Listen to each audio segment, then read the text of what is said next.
Hello, my name's Elizabeth Swider. I'm the founder and owner of Care is There Geriatric Care Management, and this presentation is about caring for your elderly parents, resources and strategies for a successful, joyful experience. And this topic is particularly close to my heart because at Care is There, our job is to create and implement comprehensive solutions so our clients and their families have successful, joyful lives. So this is what we do every day at Care is There Geriatric Care Management. If you want to learn more about our specific services, there's a 5-minute video you can watch on our website at www.careisthere.com. It's also on the presentations page. We are operating in Charlottesville, Staunton, and Harrisonburg, Virginia, and it's exciting for me to be able to share this topic with you today because, again, it's so close to my heart. Here's what we'll discuss.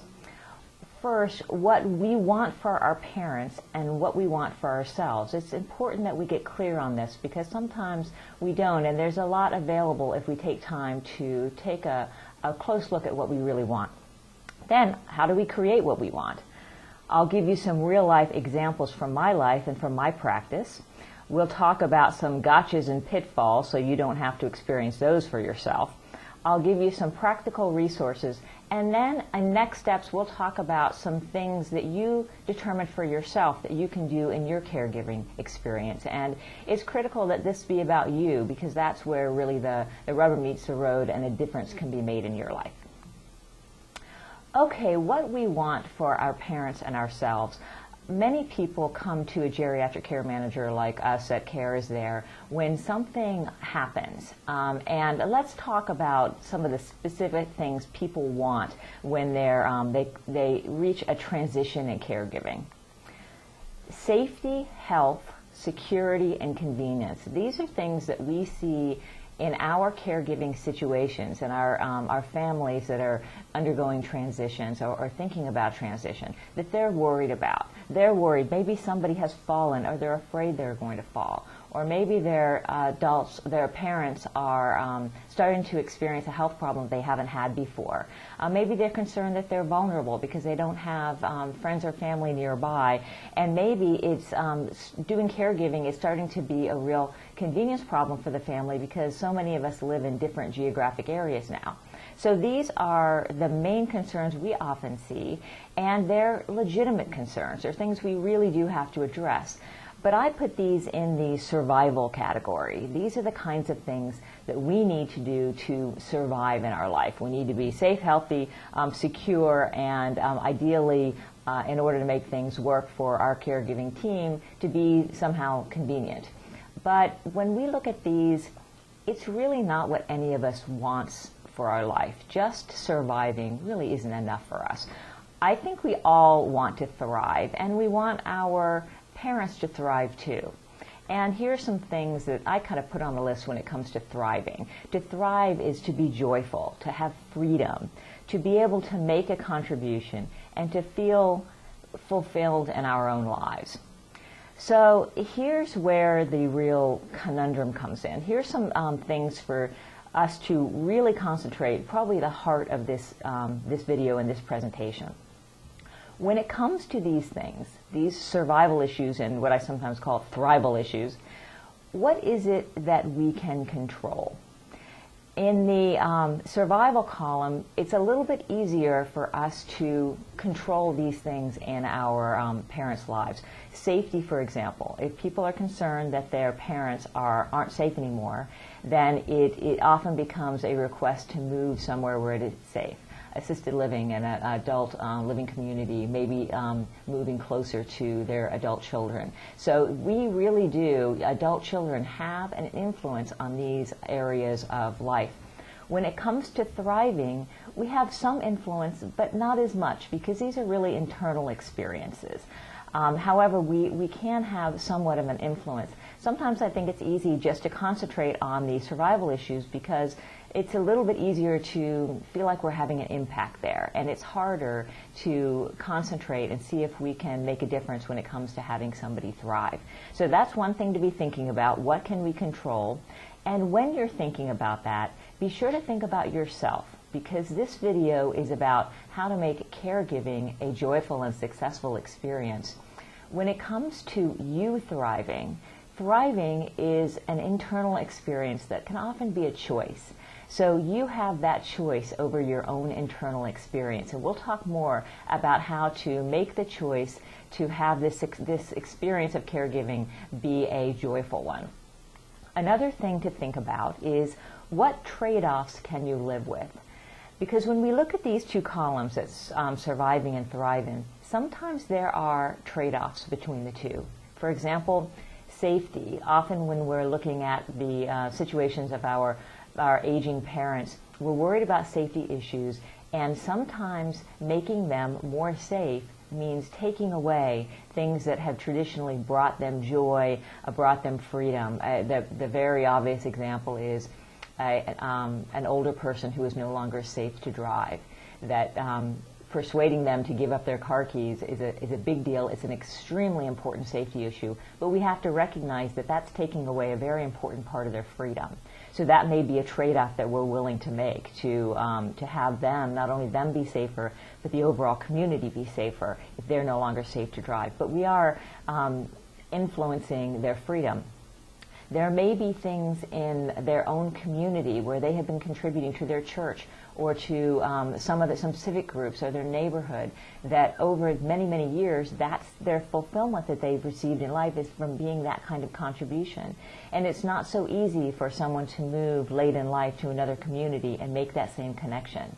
So we have to think about what kinds of trade-offs we're willing to make. And I want to quote a friend of mine. She's 75. She is a real champion for us treating people later in life with the dignity that they deserve. And here's what she says about some of these trade-offs.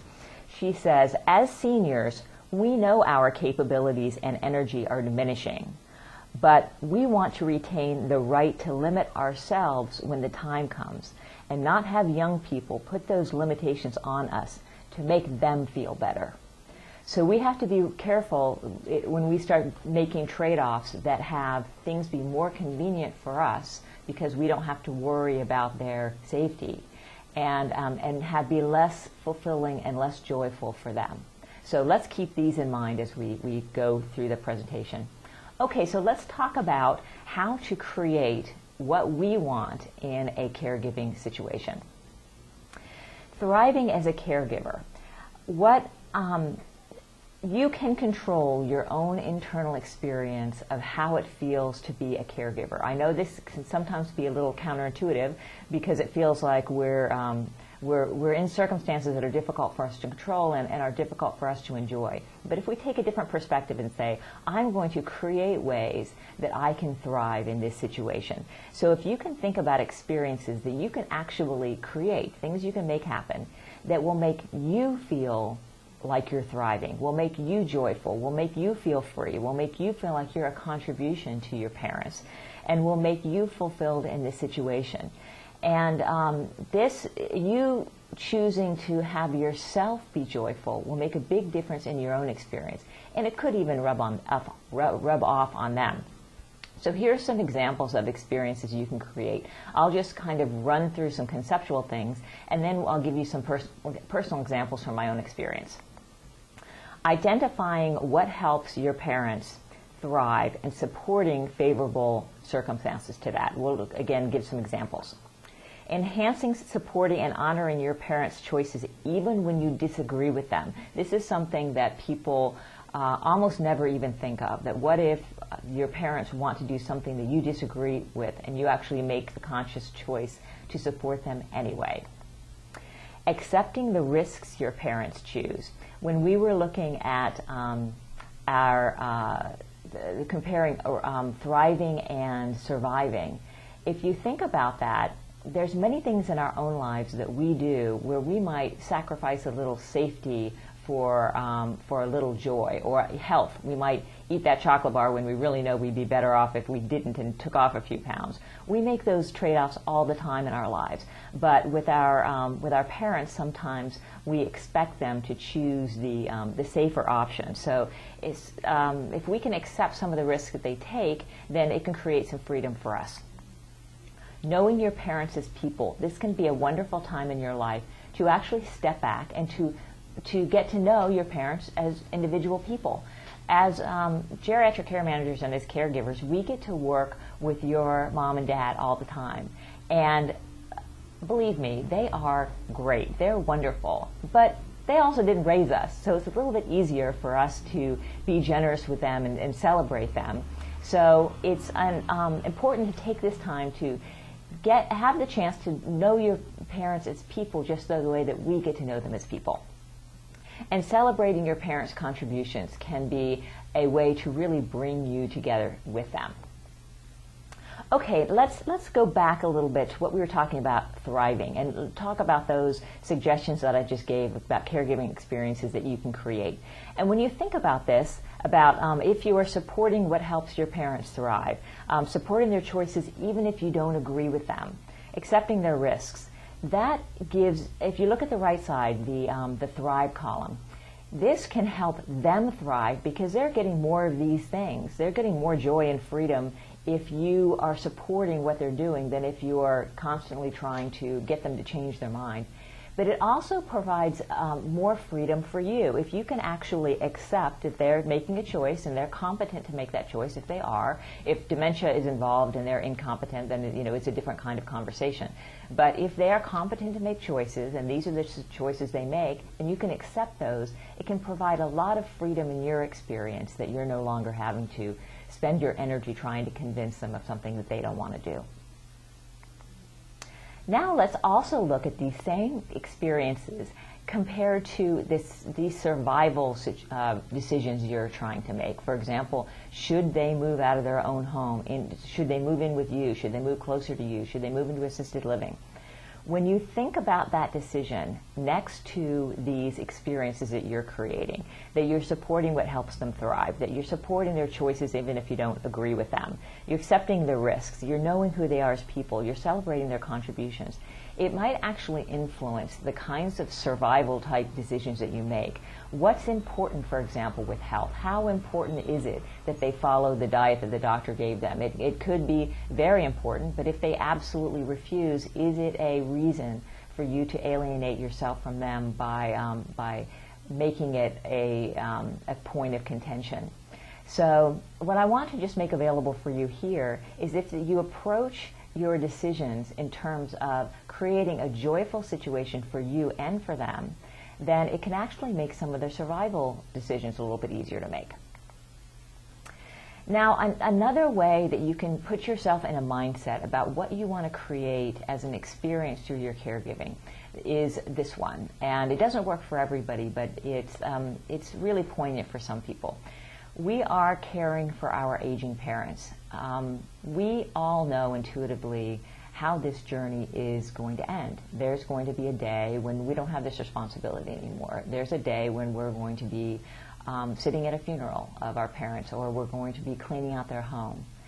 And if you think about how you put yourself in the position, sit in your parents' home in your mind on that day, sit in that pew and think, how is it that I want to feel? What is it that I want to be able to look back on? What is it that I want to be able to be proud of, or to remember, or to know about my parents? If you can imagine that now, then you can start to create some of those experiences so that you'll have them when your caregiving responsibilities are complete. So let's talk about some real-life examples about experiences you can create. These come from my life because I want you to be able to hear some things that are close to my heart. This is my client, Jerry. She is no longer with us. She died a couple of years ago. Actually, the day before yesterday would have been her birthday. She was a wonderful person to be around. She actually, she lit up when she was with people. But she was in a lot of pain. She had a lot of health problems, and she rarely was willing to leave her home. And it became a personal challenge for me to be able to get her in some social situations where she would be able to enjoy being with other people and to know the contribution that she was to me and that she was to others. So at the time, I was taking a drawing class, and my teacher, Mike, who you see in the picture there, he wanted to have a live model for our last class and asked if anybody knew someone. And I thought, this would be wonderful for Jerry because she'll get to meet some people and she'll get to come out of her home for the reason of being a contribution to somebody else. She was a nurse. She knew how to help people and she was willing to help people. And this was something she could really do to help us in our class, because without somebody like Jerry, we wouldn't have had a model and we wouldn't have been able to learn that part of the class. So she came to the class, and our teacher explained to us how to draw from a live model. And because she was in that class, I was able to take this photograph of her that you see on the top of the screen. And she was very reluctant to let me photograph her. She's wrapped up there in my shawl. And she was, as you can see, beaming. She was the center of attention. Everybody was so grateful to have her there and so having so much fun getting to know her. And below her is the drawing that Mike made of her in that class and gave to her as a gift. And he said it's one of the easiest drawings he's ever done because there was really magic in that room that night because everybody was being contributed to. She was giving us a gift, and she knew that. She got that experience of being a contribution to people. Both these pictures, by the way, were displayed at her funeral, and it was so nice to have them of her looking so joyful when she had a little bit of a hard time in the latter part of her life, and this is how all of us will always remember her. Projects for connection and celebration. On the left side of this screen, I have an image of some cards and letters. When I was in my late, probably my middle 30s, my grandmother, I knew, she was living in another state, and I knew that she wouldn't be with us forever, and I didn't get to see her very often. So I made a decision to send her a little card every Sunday. Every Sunday I would sit down and write her a little note, short, not fancy. And I did that every Sunday for 3 years before she died. And I wanted to list it here because it was such a joyful experience for me, because I knew I was going to be writing her that letter, so I'd collect experiences, and I would, when I was out shopping, I would always look for a special card for her, and I never missed a Sunday, not because it was such a burden in any way, it was that I really looked forward to it. So it created a joyful connection for me with her, the simple act of thinking about her and thinking about what I wanted to say to her. So that was a really fulfilling experience for me. It's something really simple to do. On the bottom of the page is a picture of a book. We have clients who have stories to tell that not very many people are listening to anymore. And one of the ways we can record those stories for the future, because one of these days everybody's going to wonder, they've heard the story 1,000 times, but they're going to wonder exactly, what was it, who was it she was talking about, how did she tell it? And we had a particular client that we got together with a memoirist, and the memoirist worked with her to write her memoirs. And she has that book now. She is an Alzheimer's patient, and so we will sit with her and go through that book to reminisce. But also, it's a real record for her family of the way she remembered her life, and there are things there that would have gotten lost if we hadn't recorded them. So if you have family members who are telling the same stories over and over, think about it as a project that you can do together to record those stories, because your mom or dad will probably be excited that someone's showing interest in stories that they may not have shown an interest in anymore. I also have a picture of a video camera here because I have a client, we're doing some video work. She's got lots of beautiful possessions that have stories about where she got them all over the world, and special times with she and her husband and other people that she loves. So we're doing little videos of her with these possessions, explaining the stories behind them, so that the people that have them in the future will know what the meaning was of the possession. Leveraging help for joy. I have a client who is in her 90s, and her daughters live in a different state. And her daughter would come, by the way, this family adores each other. They all love each other dearly. And the daughter would come and visit every once in a while and would see piles of papers and bills and newspapers and magazines and everything all mixed up. And she was getting very concerned that her mom wasn't able to keep the paperwork straight, to get the bills paid, to do the things she needed to do to remain independent in her home. And so when she would visit her mom, she would come in, she would be very anxious and very concerned. And this was not the experience that she wanted to have with her mom. She loved her mom, and she wanted it to be a visit, not an argument, not a clean out the home project. So she employed us at Cares there to come in once a week and help her mom with her bills and to make sure whatever was that needed to be handled was handled. And one of the most fulfilling moments for me as a geriatric care manager is after we were doing that with her for 6 months or so, her daughter came to visit. And I could tell after I came back after that visit that the daughter, no one had picked up a newspaper, no one had paid a bill, nobody had concerned themselves at all with the paperwork. But the daughter sent me an email and said, "Oh, we had such a wonderful visit. We went to laughing yoga. We went to the farmer's market. We took a walk. We went shopping." So they did all the things that they wanted to do because they weren't burdened with logistics that were easy to outsource to somebody like a care manager. So not trying to do everything yourself, but outsourcing, having other people help you can make a big difference in the experiences that are available to you. And here's a portion, a picture really, of a blog post that I recently put up on my blog, The Caregiver's Secret, after a visit that I had with my own parents.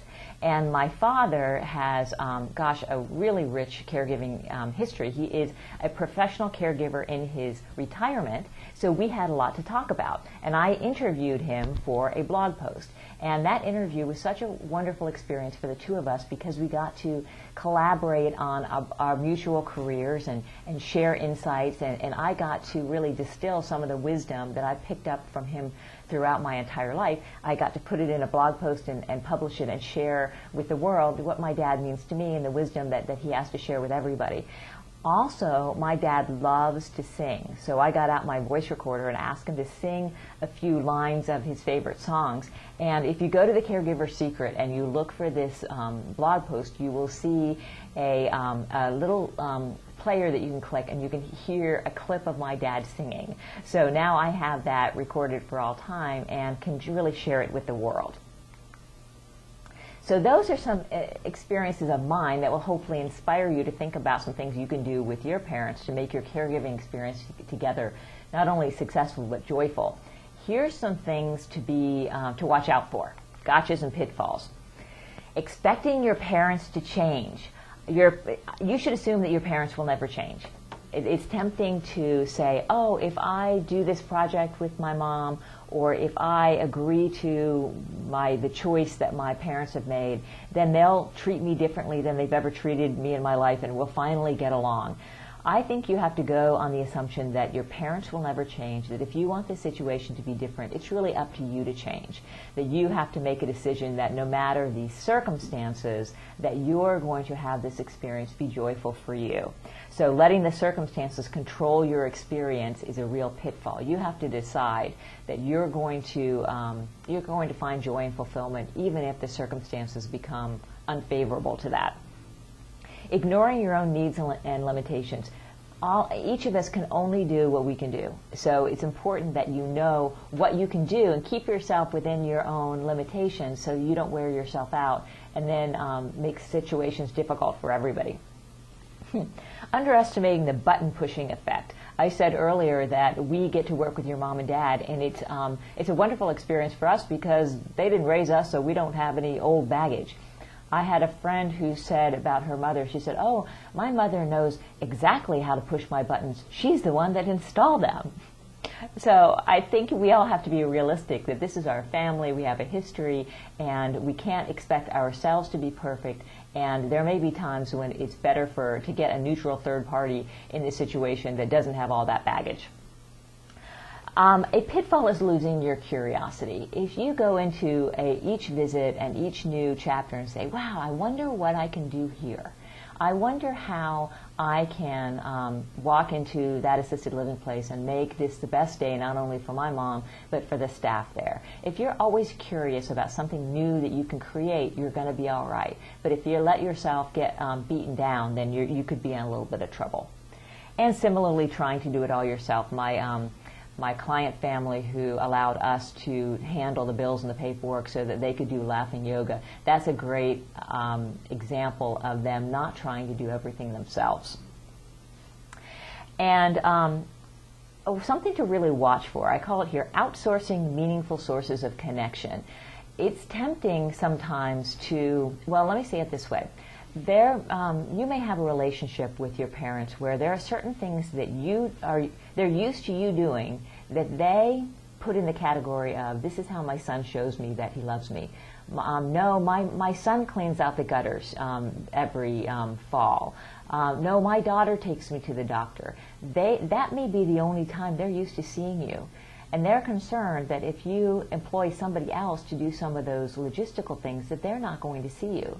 So it's important that if you're utilizing some of these tactics of having somebody else do the logistics, that you make sure to come and have a real visit with them where they get the attention that they're looking for from you. Or, if they just can't let go of that thing where you're going to be the one to clean out the gutters, then it might be worth a trade-off to do a few of those things just because you know it's meaningful for them. Practical resources. Here's some things that can help you in your caregiving journey. Geriatric care managers. At Care is There, we are geriatric care managers. You can watch our video on careisThere.com. It's 5 minutes. It says all of what we do. But geriatric care managers are becoming more common because families don't live in the same geographic location anymore. So your parents may live in a different state, and it's difficult to be there for them. So having a care manager, a management level person who you know you can count on to make sure your parents have everything they need, that they have someone to be there in an emergency, somebody who knows them, somebody who understands them well enough to suggest little changes that might make their life really work a little bit better for them. And at Care is There, we work in Charlottesville and Staunton and Harrisonburg, Virginia. If you live in another part of the country, you can go to www.caremanager.org and you can find a list of geriatric care managers there. Companion agencies are places that will come in however many times a week you want, generally, and do things like light housekeeping, run errands, fix a meal. So they can be great in filling the gaps in things that your parents used to be able to do but can't do very well themselves anymore. And they also can be, if your parents don't want to move into a care community, then a companion agency can be a big help. Spiritual communities are constructed to help their parishioners. There may be people in your parents' spiritual communities who would be delighted to help them, to take them to church, to do little things for them. Both my parents took on very extensive caregiving responsibilities from members of their church, and it was very fulfilling to them and very helpful to the folks that they assisted. Senior centers are extremely good places for socialization, and they usually have travel and new member socials and exercise, so be sure to look into that in your parents' communities. Area agencies on aging, you can find them by searching for them on the internet. They have wonderful information and referral functions where you can call them and say, hey, I'm looking for something like this. Can you tell me where I can go to find that? And the Alzheimer's Association, for anyone who is struggling with Alzheimer's disease or any kind of dementia. If your caregiving situation involves that challenge, I strongly recommend you talk to the Alzheimer's Association because they can give you information, education, support groups, resources that I think you'll find invaluable. And here in the Charlottesville, Virginia area, I wanted to give you some specific local resources. This is my contact information at Care is There Geriatric Care Management. I'm Elizabeth Swider. You can reach me by calling that number or emailing me, and our website is listed there. We give a free consultation, and I'm happy to share any information, even if you don't end up needing care management services that we provide. I'm happy to give you information about other service providers that might be a good fit for you. JABA, the Jefferson Area Board on Aging, has, again, a wonderful information and referral service. Susan Seidler is their information and referral supervisor at the time that I published this video, and she's been extremely helpful, a very knowledgeable and generous person. The Senior Center, again, wonderful socialization. The Caregivers Library here in Charlottesville is at www.agingyourway.org. Cynthia Hash sponsors that and has done a great job in keeping it up to date. I think it is the most comprehensive listing of services in the Charlottesville area, so you can go and check out that website and get some listings of service providers. And again, the Alzheimer's Association, they have a 24/7 helpline and a lot of information to help you with that challenging caregiving situation. So next steps, this needs to be about you. What will you create for yourself? So think about identifying an experience you can create that will create joy for you and be supportive to something your parent values. It can be a wonderful experience and just like an experiment. You say, next time I visit them, I think we'll do this together. I'm going to try this, and I'm going to try this, and I'll try this other thing, and be curious and see what happens. So identify that for yourself, and then identify the next steps that you need to do to create that experience. It may be to book a plane fare. It may be to look into the senior center in your parents' community. It may be to call a care manager. Think about what the next steps are for you. And then pick a date to take the next action. So I'm asking you, watching this video now, to follow these steps so that when you walk away from your computer screen or your phone, that you have a next step, a next action that you've actually put into place that will create a joyful caregiving experience for you. So thank you again. This is my contact information. And for our client families out there, thank you so much for allowing us to serve you and your parents. It is a contribution to us every single day. Thanks for having us in your lives. I wish you much joy in your caregiving experiences, and I hope to see you soon.